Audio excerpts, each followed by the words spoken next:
Benvenuti. Questa sera esprimerò il mio odio verso di voi. Un attimo che torno.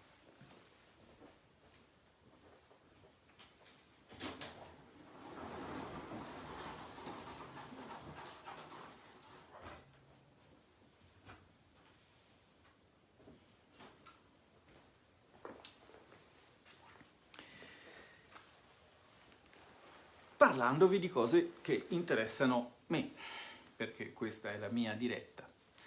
Non so quanto possano interessare voi, ma mai dire mai, considerando che l'ultima diretta che ho fatto da qui, cioè da questa postazione, quella di uno dei miei strumenti, quello italiano, quello fiammingo, lo sfodero ovviamente nelle dirette o nei collegamenti Skype con le televisioni, soprattutto con le reti molto mainstream, perché sapete il piddino è esterofilo, quindi io penso che un clavicembalo olandese, cioè frugale, lo predisponga favorevolmente. Questo invece è una cicala italiana. Ma fra l'altro forse neanche la suoniamo, per cui non era tanto di questo che volevo parlarvi, ma volevo tornare, diciamo così, alle radici di quello che noi siamo, e volevo darvi qualche piccolo rudimento pratico di teoria musicale che come sempre è una metafora utile.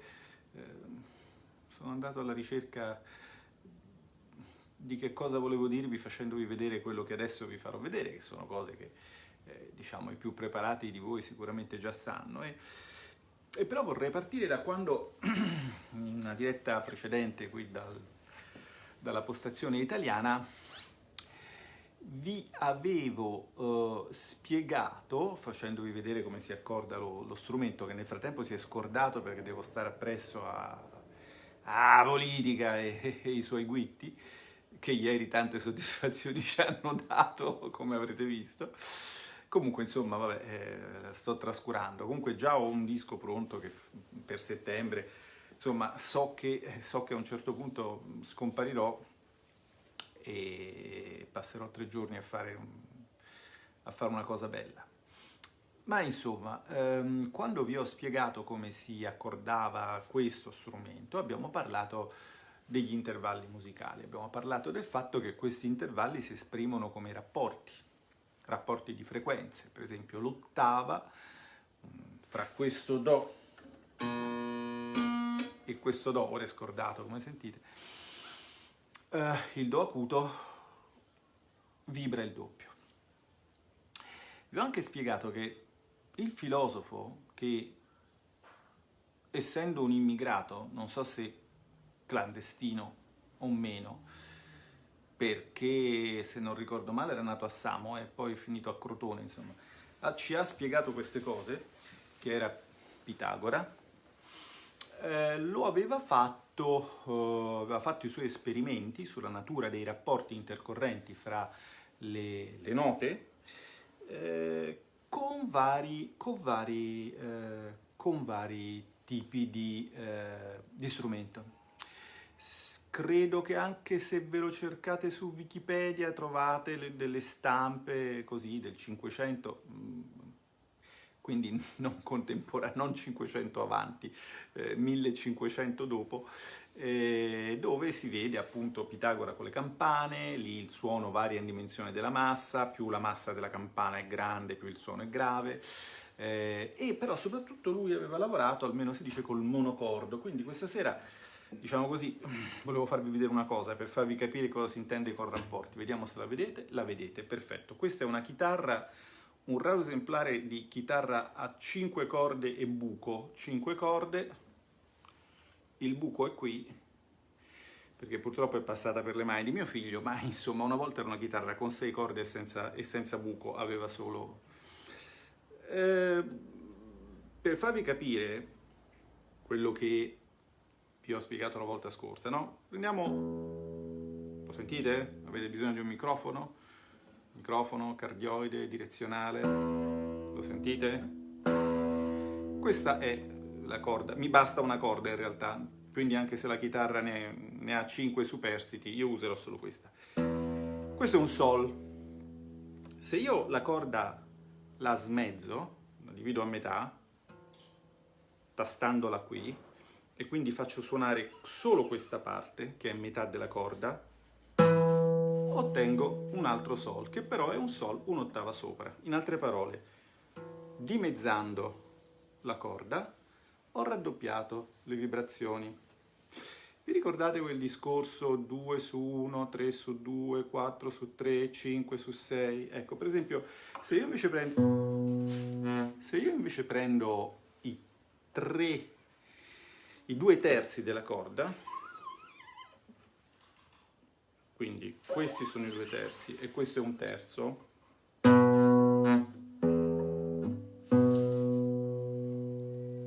ottengo una nota, dal Sol ottengo un Re, che vibra 3 mezzi, non il doppio, ma una volta e mezzo di più, 3 diviso 2, della nota fondamentale. La fondamentale è questa e questa. Naturalmente, se prendo i 4 terzi, Sol, Do, Sol, Si. Quindi vedete che a seconda del rapporto che prendo, della proporzione che prendo della corda, ottengo la proporzione reciproca di vibrazioni. Se prendo un mezzo della corda ottengo il doppio delle vibrazioni, se prendo i 2 terzi della corda ottengo i 3 mezzi delle vibrazioni, se prendo i 3 quarti ottengo i 4 terzi delle vibrazioni, eccetera, eccetera. Questi sono i rapporti del cosiddetto senario. Con i primi 6 numeri naturali si possono costruire i rapporti armonici più semplici, quindi 2 su 1 che è l'ottava, 3 su 2 che è la quinta, 4 su 3 che è la quarta, 5 su 4 che è la terza maggiore, eccetera, eccetera. E fino a qui. Ma la domanda che uno si potrebbe porre è: ma perché li chiamiamo armonici naturali? Vi faccio vedere un'altra cosa.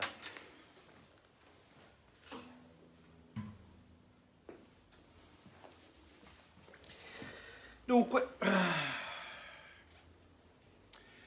questo è un altro oggetto cui, a causa vostra,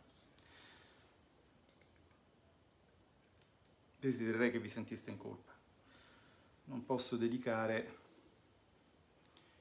la necessaria attenzione. Questo è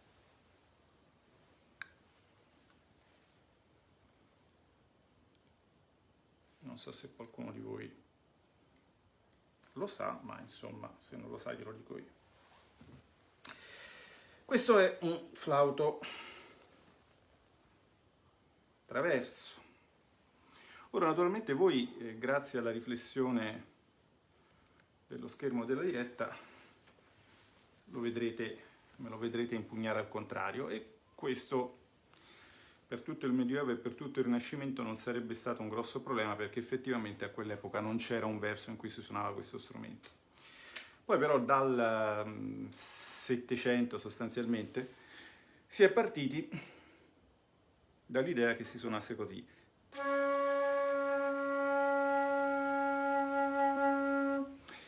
Per capire questo strumento che strumento è, se voi vi andate a cercare su Google o su Wikipedia Federico II, no? Federico II, che è, diciamo, il mio esempio in politica, nel senso che lui era un flautista e aveva essendo entrato a fare parte della casta in quanto imperatore di Prussia, insomma, egli lo nacque. Aveva come accompagnatore un figlio di Bach, che nel noto quadro, che se voi vi cercate Federico II, concerto, flauto, lo trovate, insomma. E come primo violino Pisendel, per cui insomma quindi aveva i migliori musicisti del mondo che suonavano con lui e ovviamente una corte fatta, come notoriamente si sapete, da cortigiani che quando suonava gli dicevano quanto sei bravo. Lui era anche bravo, ma insomma comunque partire dal fatto che quelli per cui ti esibisci te lo devono dire è comunque rassicurante. Fra l'altro lui era anche effettivamente bravo. Vi faccio vedere una cosa, se la trovo al volo, ma sarà difficile che...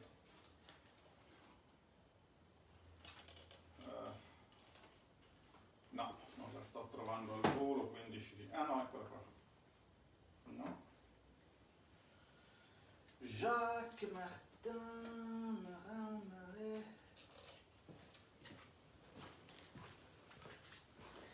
Vabbè, insomma, volevo farvi vedere che lui, nonostante fosse un imperatore di Prussia, quindi passasse la maggior parte del tempo, insomma, a fare delle simpatiche guerre dei 7 anni, di quello che è, insomma, in realtà è anche l'autore di un manuale che praticamente tutti i flautisti hanno ancora in casa. Va bene, ma non volevo parlarvi di questo. Allora, questo è uno strumento in re, il flauto barocco parte dal re, cioè la sua scala naturale parte dal re, sale a un altro re, poi sale ancora un altro re, poi va ancora un po' più su. Quello che vedete adesso di metallo nell'orchestra parte dal do, quindi da una nota un po' più in basso, ma non era neanche questo ciò di cui volevo parlarvi. Allora, ripartiamo dal re.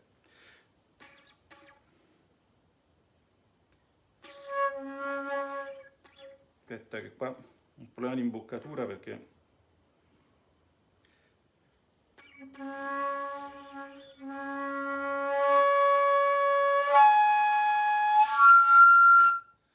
Hai sentito? Non muovo le mani,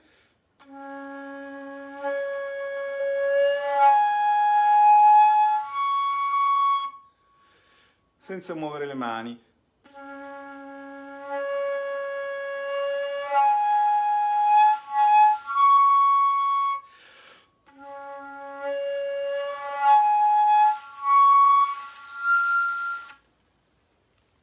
Ve lo faccio qua.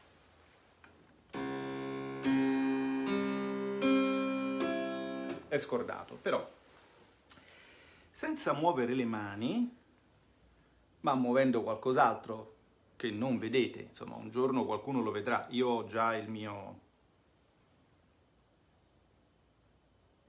anatomopatologo di fiducia, quindi già so chi farà la mia autopsia. Lui vedrà il mio diaframma probabilmente. Voi non lo vedete, ma lo sentite perché...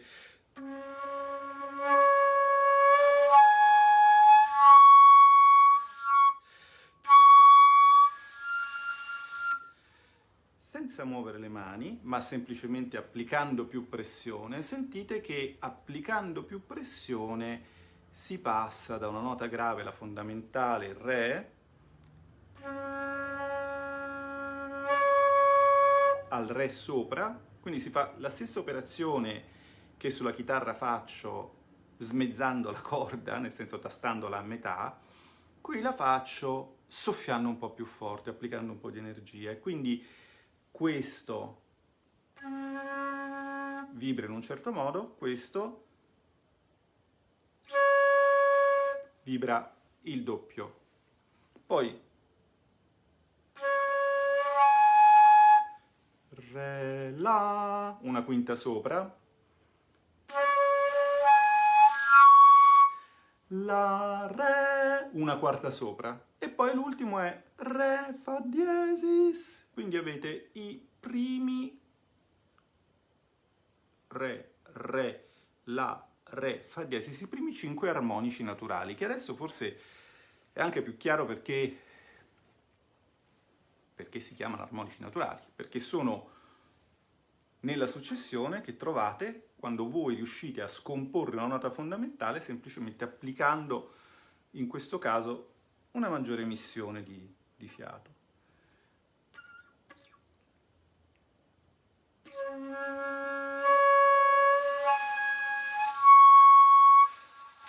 Vabbè, l'ultimo armonico non viene molto bene.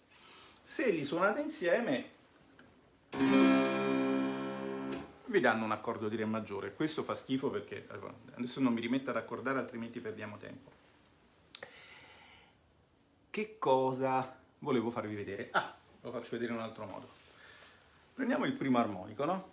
Io posso tenerlo soffiando un po' più forte, perché in teoria, se fossimo stati al tempo di Pitagora, lui avrebbe detto, beh, ma tu hai una canna di una certa lunghezza, se vuoi ottenere il suono che sta un'ottava sopra, devi dimezzarla. Ora, a parte il fatto che durante un concerto è poco pratico prendere una sega e applicarla allo strumento per suonare la nota successiva, però ci sono anche altri modi per ottenere lo stesso risultato. Uno è applicare più energia, e quindi... e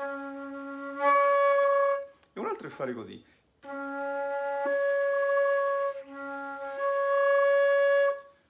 Alzare il ditino, come quando si chiede di fare una domanda. Perché?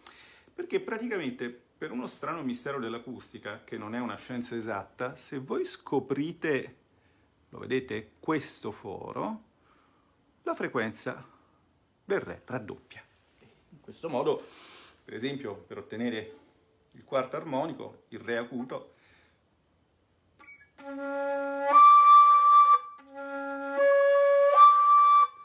si può anche fare così. Cioè si può cambiare la posizione. Normalmente, se voi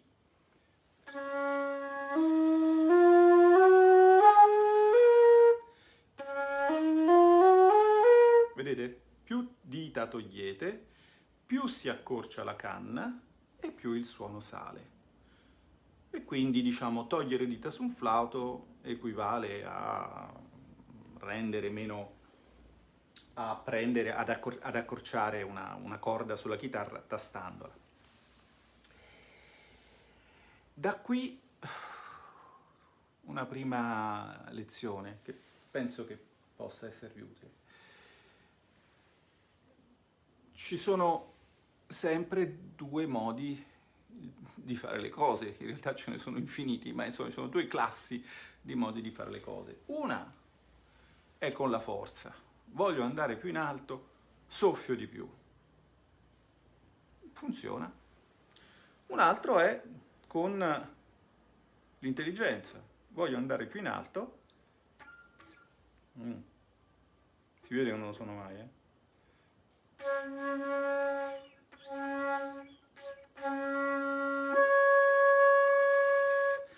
Cambio posizione. E questo vale abbastanza in generale. Si può ottenere una cosa con la violenza o si può ottenere una cosa studiando il problema e cercando una diversa soluzione. Ma oltre a questo c'era un'altra cosa che volevo dirvi, ed è che nella musica, ma in generale anche quando... vabbè, in generale poi ne parliamo dopo. Nella musica le note più acute corrispondono necessariamente, normalmente, ad una maggiore applicazione di energia. Che cosa voglio dire? Qui, per arrivare a La, devo soffiare più forte.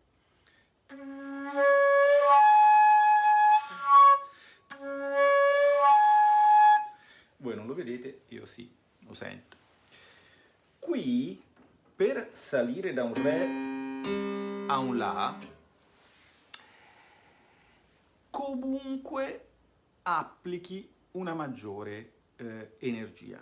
Perché? O hai una corda che è più tirata, o hai una corda che è più sottile. Quindi o hai una corda alla quale viene applicata maggiore energia, o hai una corda alla quale è stata applicata maggiore energia, perché per ottenere una corda sottile, siccome le corde erano ottenute e sono ottenute per estrusione, fai passare il metallo attraverso un foro più sottile e quindi devi applicargli una maggiore energia. E anche questa è un'altra cosa che un suo, diciamo, interesse ce l'ha, nel senso che ci dice che nella costruzione, nell'architettura di un brano musicale, molto spesso quello che succede è che si passa da una fase in cui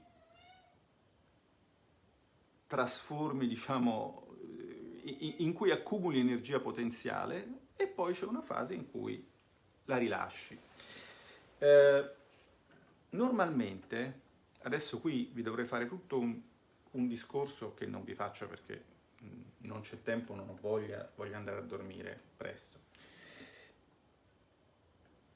Normalmente sia nella musica modale, nel canto gregoriano, che nella musica che più tonale, più simile a quella che conosciamo noi, di fatto, nella costruzione della melodia, ma anche nella costruzione di un brano, ma anche nei rapporti fra i pezzi di un brano, c'è sempre un rapporto di forza, in cui prima si accumula energia e poi la si perde. Per esempio,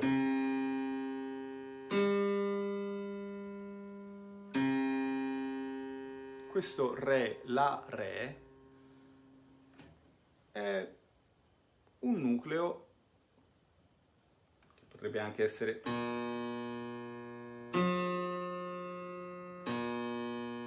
Do, Sol, Do, potrebbe essere qualsiasi cosa, ma è la salita alla quinta superiore e poi la discesa. Una quantità infinita di melodie, di pezzi, di brani che voi conoscete, è organizzata intorno a questa cellula piccola, stupida, che corrisponde al passaggio dal primo al secondo armonico naturale, no? Quando abbiamo fatto questa roba qui. Ad esempio, per esempio,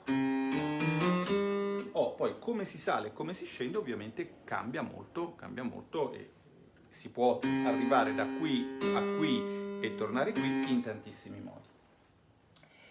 Per esempio,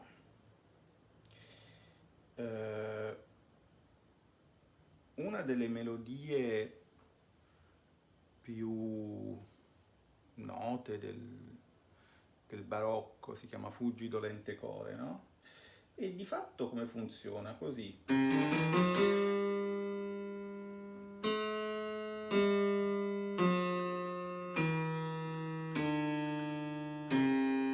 Quindi sale, cos'è che, diciamo, la caratterizza? Che l'accumulazione di energia è molto rapida, poi passa sopra e poi il rilascio è molto lento. Se voi vi cercate Fuggi dolente core, c'è una sonata di Biagio Marini molto bella e ci suonano anche un paio di amici miei, lo trovate su YouTube, uno dei primi che vi esce è quello lì. Ma ce n'è anche un'altra che conoscete, che si basa esattamente sullo stesso principio, se non la conoscete, vediamo, e che ha come, diciamo, unica variazione rispetto a questo schema, cioè lo schema per cui salgo dal primo al secondo armonico naturale, cioè la quinta, e poi riscendo, cioè il fatto che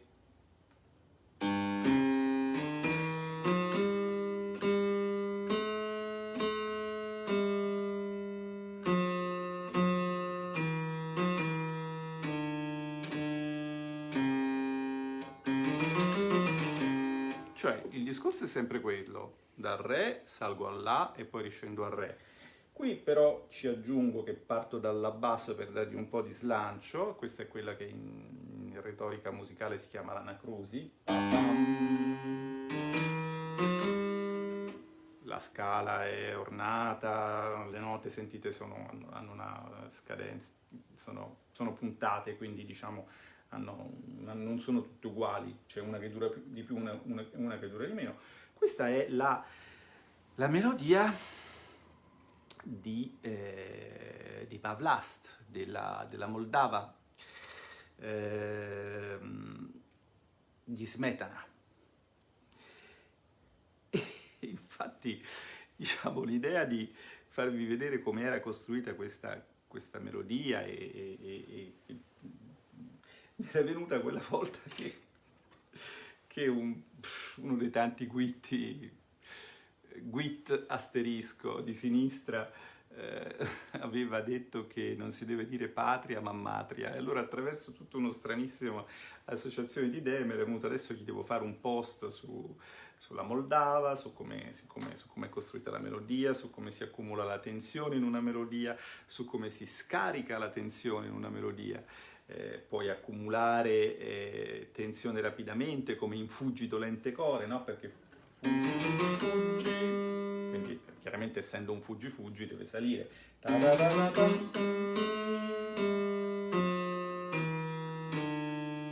Qui c'è una chiara asimmetria, l'energia la accumuli, sali fino a là molto rapidamente sulle parole fuggi e poi invece scendi e la scarichi molto più lentamente. Mentre nella Moldava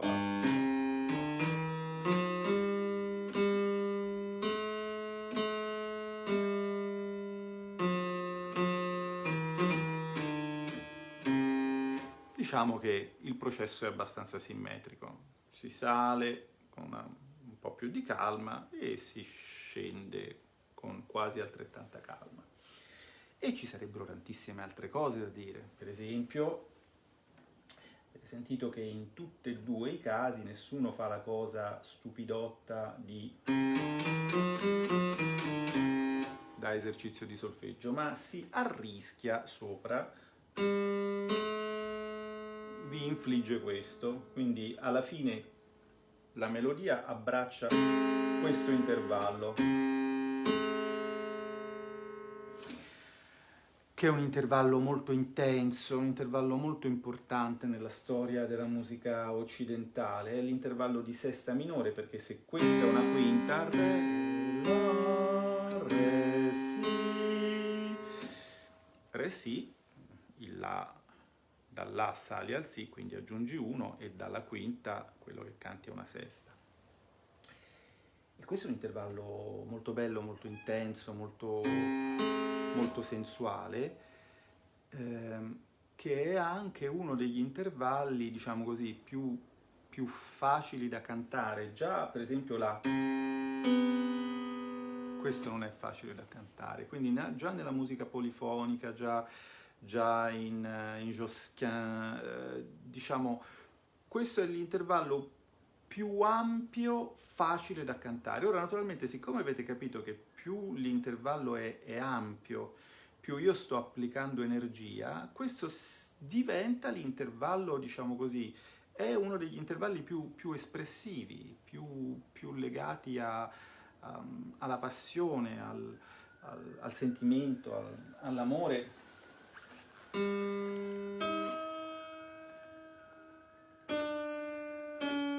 Vabbè, adesso non è che vi posso fare il tristano in mesotonico, magari ne parliamo un'altra volta, ma tante volte, voi non lo sapete forse, oppure lo sapete, quando in un fatto, diciamo, musicale entra di mezzo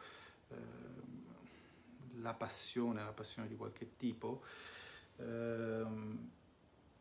si parte con un intervallo di questo tipo qua, con una sesta.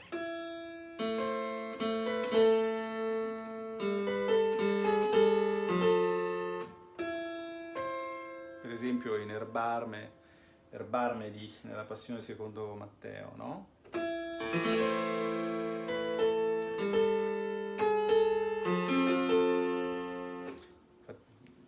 Se è scordato è colpa vostra, non lamentatevi, perché sto lavorando per voi.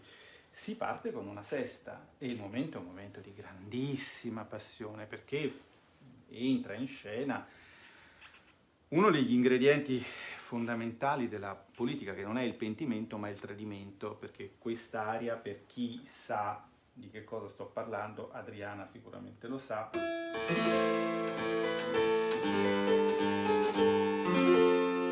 è l'aria dove una voce terza commenta, chiedendo al Signore di avere misericordia, a causa delle lacrime che sta versando, commenta il tradimento di Pietro, che è ovviamente, sapete quella storia del tipo, ma tu lo conosci Bagnai?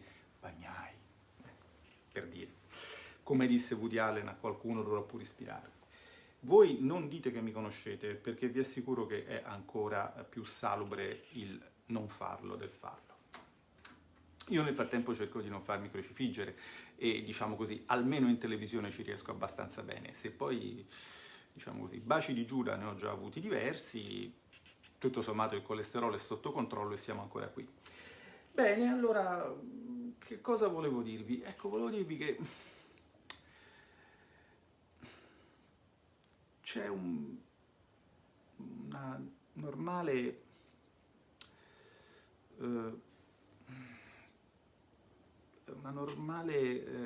conduzione del discorso musicale, ma anche di qualsiasi discorso, che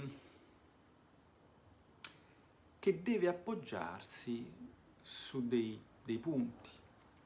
Quello che spesso vi sembra più spontaneo, in realtà non necessariamente lo è, in realtà è costruito, ed è costruito partendo da, per esempio, dei dati di natura, come per esempio gli armonici naturali che vi ho fatto sentire col flauto, ed è costruito secondo il principio che per rendere una cosa interessante, Otto, vieni, vuoi un momento di gloria? Vieni, se no non mi fa cadere il trespo. Per rendere una cosa interessante bisogna prima creare tensione e poi creare distensione. Eccolo! Guarda adesso se non mi fai una catastrofe. Eccolo là, bestia. E questo vale per una melodia costruita bene, vale anche per un discorso costruito bene.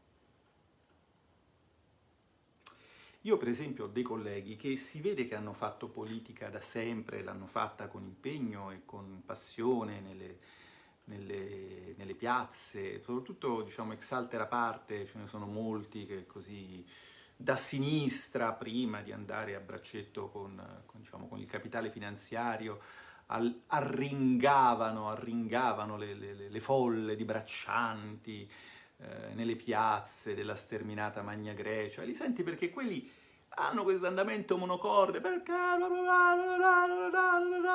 sempre la stessa nota, non si sale, non si scende, non c'è un diminuendo, non c'è un crescendo.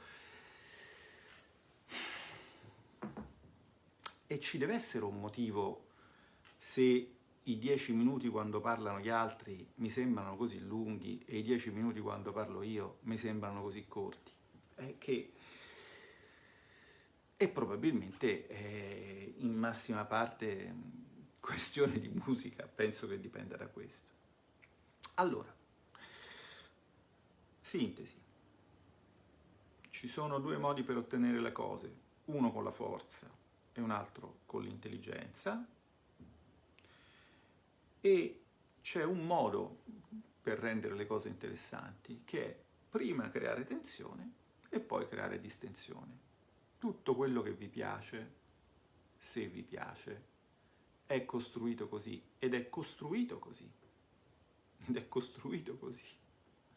stranamente, nonostante, diciamo così, un guitto di quelli non c'è il contagio qualsiasi, o un artista di quelli che ne so, aboliamo il suffragio universale qualsiasi, non lo capiranno mai, ma dentro l'arte c'è molta scienza, esattamente come dentro la scienza c'è e non può non esserci molta arte, perché anche la scienza è un discorso e il discorso deve essere costruito.